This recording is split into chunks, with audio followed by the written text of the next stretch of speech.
हाँ जी, अस्सलाम वालेकुम नाज़रीन। आज हम बात करेंगे इरफान खान साहब से, जो सीनियर सहाफ़ी हैं, पाकिस्तान की सियासी सूरत-ए-हाल पे।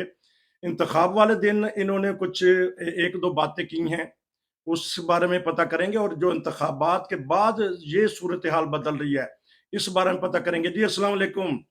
वालेकुम सलाम। सर, इंतखाब वाले दिन ऐन दोपहर के टाइम जर्मनी में आपने कहा था कि जो तहरीक इंसाफ की हवा चल रही है, और शाम को वही देखा कि तहरीक इंसाफ के जो आज़ाद उम्मीदवार हैं हमायत याफ्ता, वो बाजी ले गए हैं। तो आपको क्या महसूस किया, आपका तजिया तबसरा, देखें, या कोई खबर जो आपने? जो एक चीज है जो टीवी पे चल रही होती है, लोग अपने तजियात पेश कर रहे होते हैं, हम्म, और दूसरा ये है कि हमारे जहाँ फील्ड में जो साफी काम कर रहे होते हैं, उनमें से भी बास के साथ राब्ता होता है। जी, तो जो खबरें वो दे रहे थे, उनमें यही पता लग रहा था कि पोलिंग स्टेशनों पर हर तरफ इनके तरीके इंसाफ के लोग मतलब हमदर्दी रखने वाले या उनके कैंडिडेट के वोट देने वालों की कतारें जो है वो ज्यादा सुबह से लगनी शुरू हो गई थी। हम्म, और जिस चीज से पूछो वो यही कहता था हम तो तहरीक इंसाफ को ही वोट देंगे। तो इस लिहाज से ये लग रहा था कि भाई तहरीक इंसाफ जो है वो ज्यादा एक्टिव होके हिस्सा ले रही है और उन्हीं के कैंडिडेट जो है वो जीत जाएंगे। जो नून लीग है या पीपल्स पार्टी है, उनमें वो जोशो खरोश नहीं था इंतखाब के दिन देखने में आया, जो आमतौर पे नजर आता है। उस बेस पे मैंने आपसे कह दिया था कि भाई ये नजर आ रहा है कि तहरीक इंसाफ के उम्मीदवार जो है कामयाब होंगे, जो इंडिपेंडेंट थे या वैस वैस वो ही ज्यादा रिजल्ट निकला अच्छा, आया। जिससे कहते हैं झरलू फिर गया या झाड़ू फेर दिया। तो ये आपने जिस तरह बताया कि उसी दिन पता चला, तो ये जो सर्वे धरे के धरे रह गए, बड़े बड़े बुर्ज, बड़े बड़े जो सियासतदान 30-35 साल से हैं, शेख रशीद, साद रफीक और सराना सनाउल्ला, इनको मार किस तरह पड़ गई है, हालांकि ये तो देखिए, बड़ा अच्छा हुआ है, ये ज्यादा जो बोलने वाले हैं ना, अच्छा, जो जिसे कहना चाहिए ये बदजबानी करने वाले, अच्छा, एक दूसरे पे इल्जाम लगाने वाले, हम्म, इल्जाम को ज्यादा हवा देने वाले, हम्म, इनसे जान छूट गई। अच्छा, मैं तो बड़ा खुश हुआ हूँ। ये जितने भी मुस्लिम लीग नून का ये शेर अली ग्रुप जो था, शेख रशीद हो गया, हम्म, साद रफीक हो गया, हम्म, ये सियासत से ज्यादा अपने मालकान को खुश करने के लिए सियासत करते हैं। अच्छा, और जो गुफ्तगू जिस किस्म की करते हैं मुखालफिन को, जिस किस्म के दबाते हैं, जिस किस्म की नाजेबा अल्फाज बोलते हैं, उससे पाकिस्तान की सियासत में तैश आता है जी, बजाय ठहराव आने के। हम्म, और हमारे हालात ये हैं कि हम चाहते हैं कि भाई सियासतदानों में आपस में ठहराव हो, आपस में मिलना जुलना हो, जिस तरह हम जर्मनी में देखते हैं हम्म, कि सियासी इख्तलाफ अपनी जगह है, लेकिन बहैसियत इंसान, बहैसियत सियासतदान एक दूसरे के साथ राब्ते में रहते हैं। हम्म, ये इनको हम देखते हैं कि ये शादियों के ऊपर इकट्ठे हो जाते हैं, हम्म, तो वहां पे तो आपस में मजाक भी कर रहे हैं और हंस भी रहे हैं, खेल भी रहे हैं, और जो ही बाहर निकलते हैं इस किस्म की जबान इख्तियार करते हैं, इस किस्म के इल्जाम लगाते हैं एक दूसरे के ऊपर, तो उससे सियासत में एक हर वक्त भूचाल सा आया रहता है। एक जिससे माहौल के ऊपर भी असर पड़ता है, लोगों को स्ट्रेस हो जाता है, सियासत लोगों को हम्म। गुफ्तगू सुन सुन के। तो इसलिए ऐसे लोगों की जो छुट्टी हुई है, मैं तो इसको पाकिस्तान की सियासत के लिए एक नेक फाल समझता हूँ।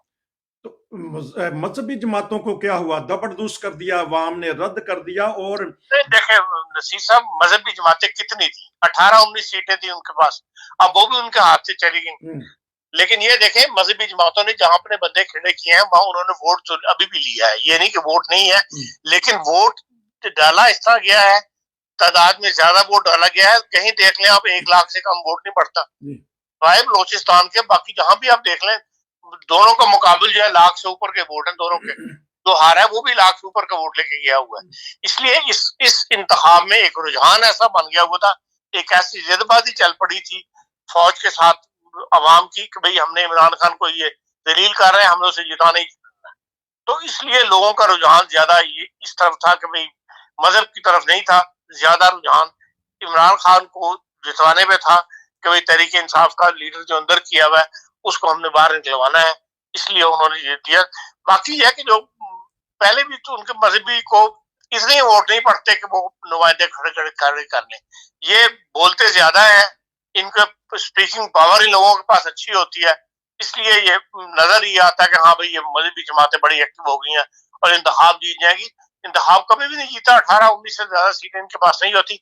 अब ये है कि भाई जो बातें थी, जैसे जमात इस्लामी 2-3 सीटें ले लेती थी, वो भी बेचारी उनके हाथ से गई।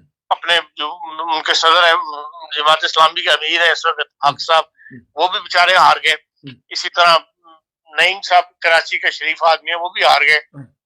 जो जमीयत उलमा इस्लाम जो है उसकी शिकस्त जो है वो मैं समझता हूँ कि मैंने रख दी है कि उनको लोगों ने ज्यादा कंडेम किया है और उनके सिर्फ 3 बंदे आ सके हैं, और जबकि वो बलूचिस्तान में काफी सीटें ले जाते हैं। सुबह सरहद में तो उनको इतनी सीटें नहीं मिलती, 1-2 ही मिलती हैं, लेकिन वो जो उनका मेन आदमी है जनरल सेक्रेटरी, वो हैदरी, गुलाम है, क्या नाम है उसका, हैदरी साहब, गफूर हैदरी साहब, वो भी हार गए हैं सीट को।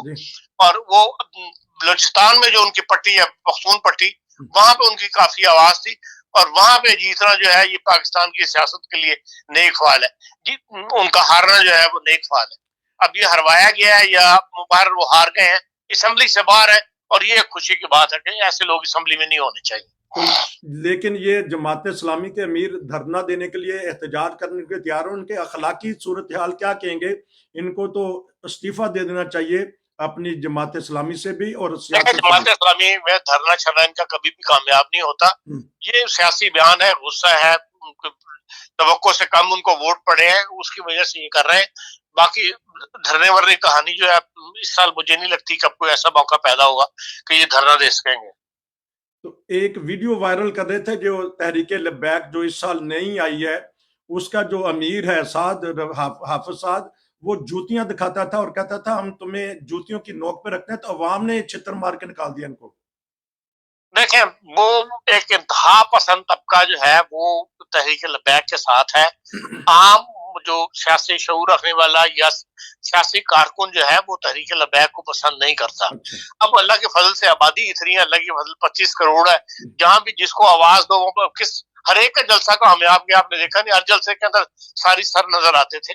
लेकिन जो रियल तहरीक लब्बैक की सियासत को पसंद करने वाले लोग हैं वो 3-4% से ज्यादा नहीं है। इसलिए उनका जो जीतना, सूबाई असेंबली में पिछली दफा भी सूबाई असेंबली में उनको एक सीट मिल गई थी कराची से। सूबाई असेंबली में तो हो सकता है वो कहीं से एक सीट ले लेते, लेकिन नेशनल असेंबली में तो कोई चांस नहीं था उनका इलेक्शन जीतने का। तो ये बड़े बड़े बुर्ज जो लट गए हैं, ये तो मजहबी गुफ्तगू हमने किया, सियासी भी आपने बताया कि अच्छा हुआ कि कोई ऐसे लोग चले गए हैं। अब सूरत हाल क्या बनेगी? दरमियानी सूरत है। तो आपने अभी बात किया कि Imran Khan versus establishment, vote निकाला है अवाम ने, अवाम निकली है, वोट दिया है एस्टेब्लिशमेंट के खिलाफ, या इस तरह कहना चाहिए कि तहरीक इंसाफ के आज़ाद उम्मीदवार और जो आजकल के हालात हैं उसके खिलाफ, या पीडीएम के खिलाफ? अब ये मैंने 3-4 मुख्तलिफ सवाल किए हैं, उसका जवाब दे दें। देखें, इसमें 2-3 इम्कानात मौजूद हैं। अच्छा, एक तो ये है जो एस्टेब्लिशमेंट है वो ये चाहेगी कि मुस्लिम लीग नून और पीपल्स पार्टी मिलकर हुकूमत बनाए। ठीक। उसके लिए पीपल्स पार्टी की शर्त जो है वो बड़ी तगड़ी है कि भाई आप हमें वजारत उज़्मा दें। अच्छा। जो वजारत, इसलिए कि अभी तक उनके सीटों में फर्क कम है, 15 का फर्क है नून लीग और पीपल्स पार्टी के दरमियान नेशनल असेंबली के अंदर। लेकिन यह है कि आगे जाके जब ये मखसूस सीटों पे खवातीन की नशिस्तों पे मुकाबला वगैरह होगा तो ये फासला थोड़ा सा बढ़ जाएगा। तो उस सूरत में पीपल्स पार्टी का मुतालबा मांगना जो है कि हमें वजारत उज़्मा दी जाए, ये बेईमानी हो जाता है। मतलब सियासत के जो रिवायती सियासत है उसमें ये कुछ नाजायज सी बात हो जाती है कि जो बड़ी पार्टी है उसका वज़ीर आज़म छोड़ के तो छोटी पार्टी के बंदे वज़ीर आज़म, उसके लिए इमरान जो नवाज शरीफ साहब है उन पर यकीनन प्रेशर पड़ेगा कि भाई आप ये बात ना माने।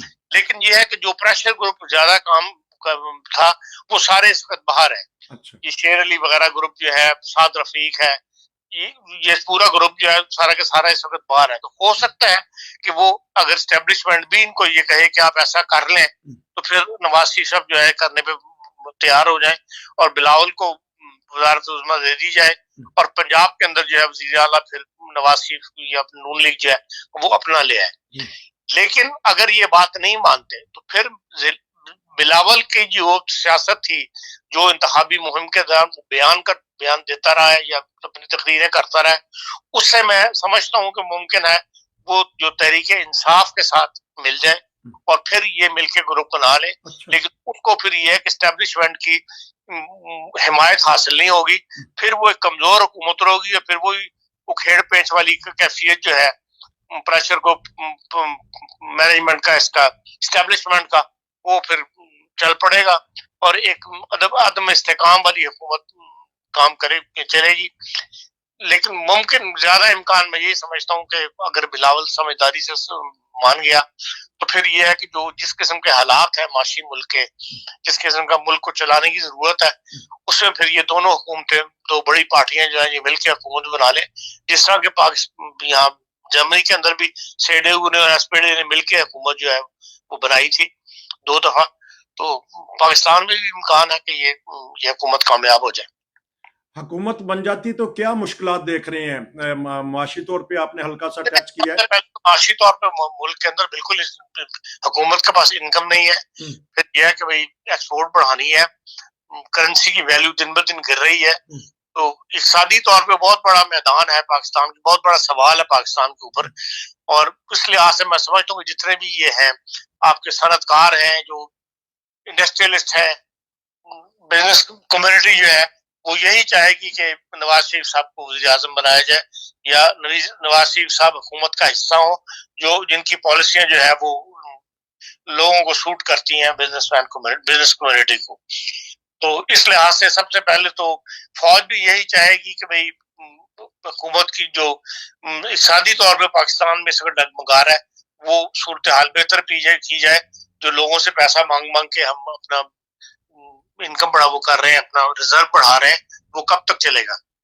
तो जाहिर है कि वो जिन्होंने दिया हुआ है उनकी शराइत भी माननी पड़ती है, उनकी बातें माननी पड़ती हैं, और वापस ले लें तो फिर एक हुकूमत मंगाई जाती है। तो इस लिहाज से कोशिश यही होगी मैनेजमेंट की भी, एस्टेब्लिशमेंट की भी, कि भाई ऐसी हुकूमत बने जो मुल्क को इक़्तिसादी तौर पे आगे लेके जाए। तो अभी आपने वज़ीर-ए-आज़म का कहा, तो नवाज शरीफ साहब को अखलाकी तौर पे बनना चाहिए, क्योंकि जो वो लेके आए थे, और बल्कि इलेक्शन वाले दिन कहा था कि मैं तो अक्सरियत लेके जाऊंगा, खुदा का खौफ करें, वो बल्कि सहाफ़ी के खिलाफ हो गए थे, तो विक्ट्री स्पीच करनी थी। तो ये इनको बनना चाहिए अखलाकी तौर पे वज़ीर-ए-आज़म नवाज शरीफ को?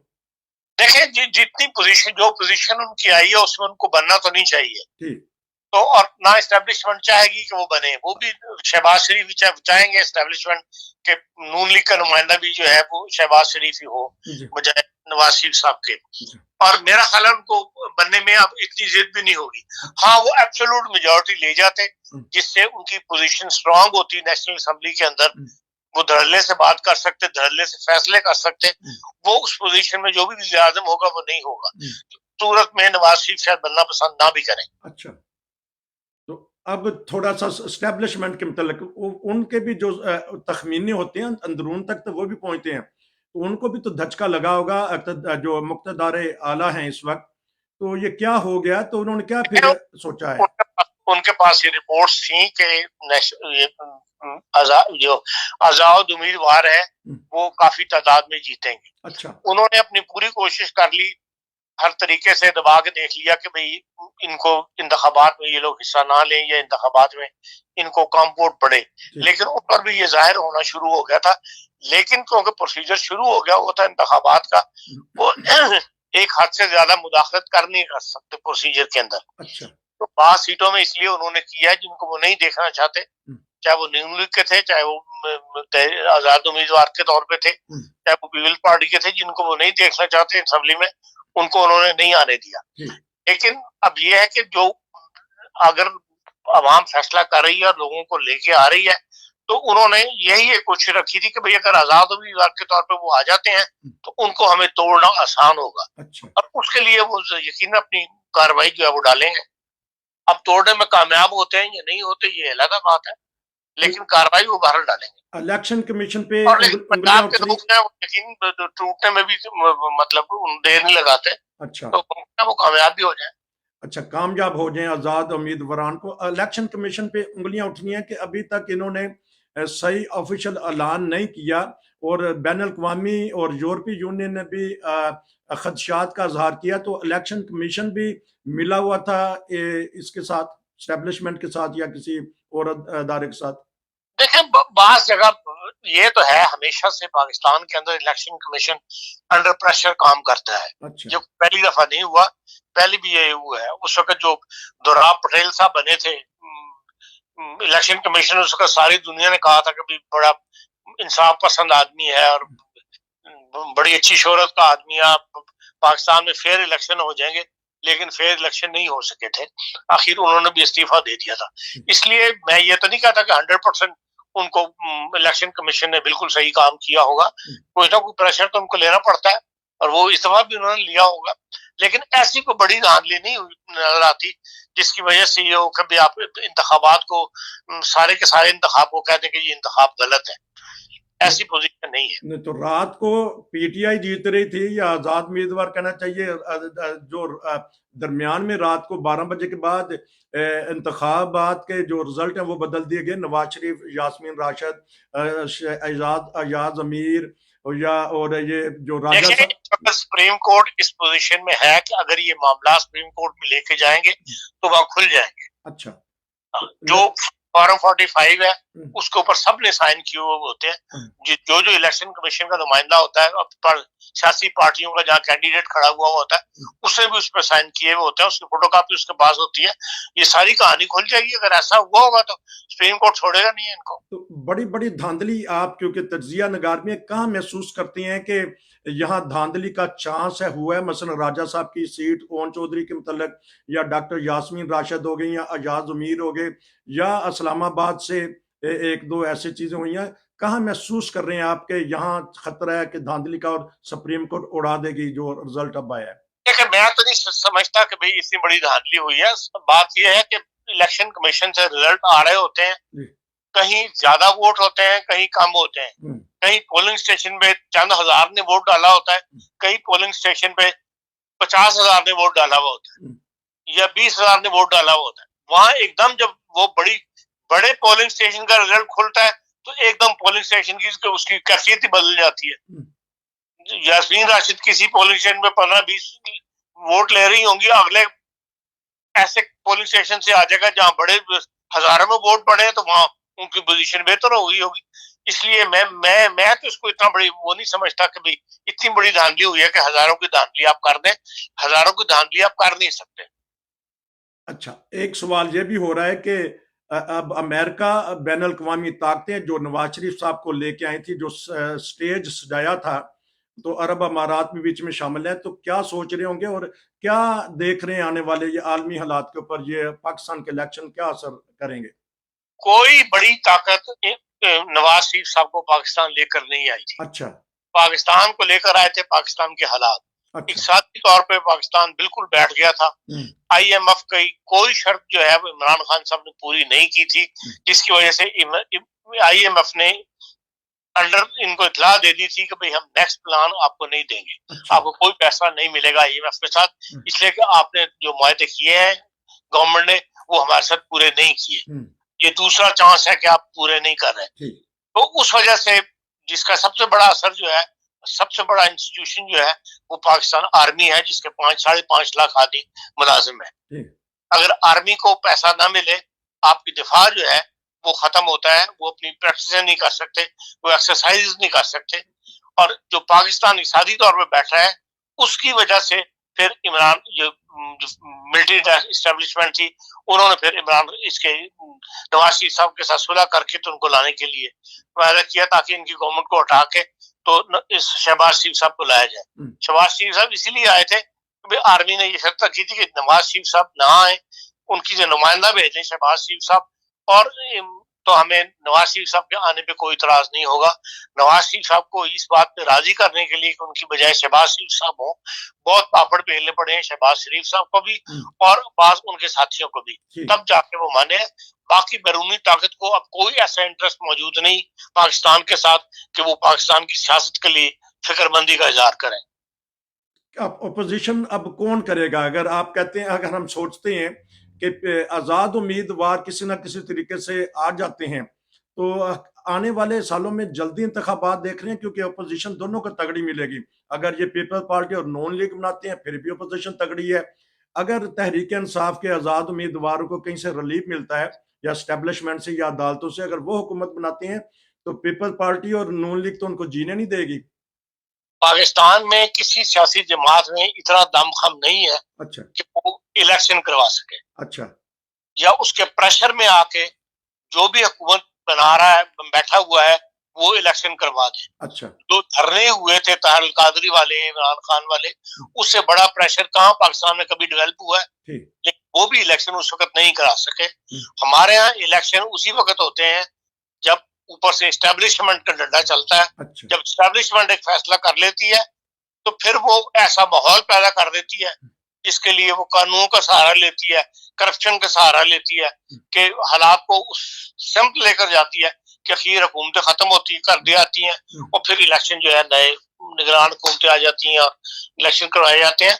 सियासी पार्टी किसी में इतना दमखम नहीं है कि वो उसके प्रेशर में आके इंतखाबात हो जाए। खान साहब आपका बहुत शुक्रिया, दोबारा मिलेंगे इंशाल्लाह, आपसे फिर बात होगी। नसीर को इजाज़त दीजिए। बहुत शुक्रिया खान साहब, अस्सलाम वालेकुम।